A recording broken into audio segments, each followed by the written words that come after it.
مہنگائیاں اپنے عروج پہ جا رہی ہیں، آنے والا وقت کیا ہوگا، کیسے ہوگا؟ طوفانوں، سیلابوں کے بعد حالات اور مہنگے ہو جاتے ہیں، چیزیں اور ختم ہو جاتی ہیں، ہر چیز ختم ہوتی جا رہی، اور اب یہیں کوئی چیز اگر کام آئے گی تو برکت کام آئے گی، اس کے علاوہ کوئی راستہ نہیں، اس کے علاوہ کوئی منزل نہیں، تو برکت کام آئے گی، اس کے علاوہ کوئی چیز کام نہیں آئے گی، برکت کام آئے گی۔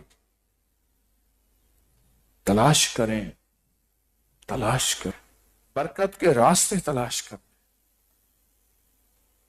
اگر نہ کی تلاش برکت کی راہیں، برکت کے راستے، پھر نسلوں میں فقر اور غربت اور تنگ دستی اور قرضے، بیماریاں اور تکلیفیں پھر نسلوں میں آئیں گی اور نسلیں ویران ہوتی چلی جائیں گی۔ تو حضرت عمر رضی اللہ تعالیٰ نے ان کے پاس ایک ٹوپی بھیجی، وہ اپنے ٹوپی سر پر رکھتا تھا، وہ بادشاہ، تو اس کا در سر چلا جاتا تھا، جب ٹوپی اتار دیتا تھا تو پھر در سر شروع ہو جاتا، تو اس نے حیران ہوا، اس نے ٹوپی کھولی، جب ٹوپی کھولی تو اس ٹوپی میں تلاشی لی، اس میں ایک کاغذ ملا جس پہ لکھا ہوا تھا بسم اللہ الرحمن الرحیم۔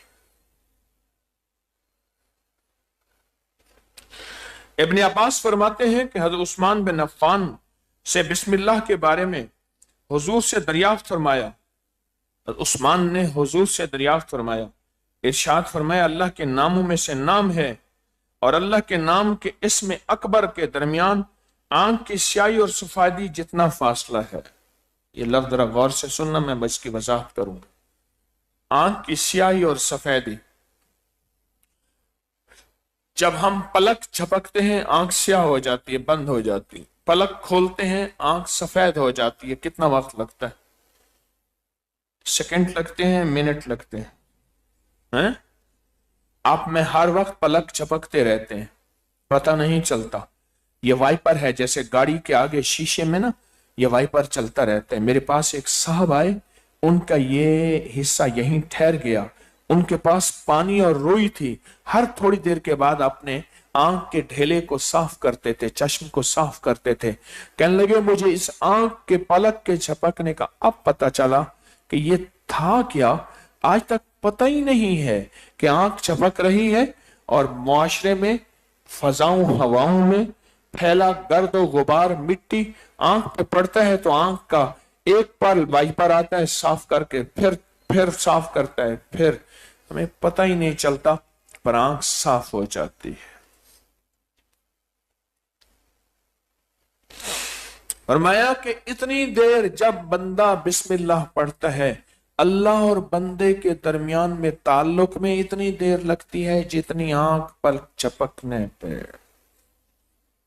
تو یہ تعلق بنانا چاہتے ہیں، بسم اللہ وعلا برکت اللہ۔ حضور نے فرمایا جو شخص بسم اللہ کی قدر کرے گا، اللہ اس کو صدیقین میں لکھ دے گا، اور اس کے والدین کی عذاب میں کمی کر دے گا، جو صرف قدر کرے گا، ادب کرے گا۔ اور ابن عباس سے روایت ہے جب بچہ بسم اللہ پڑھتا ہے، اللہ استاد کی، بچے کی، اس کے والدین کی اسی وقت مغفرت کر دیتے ہیں۔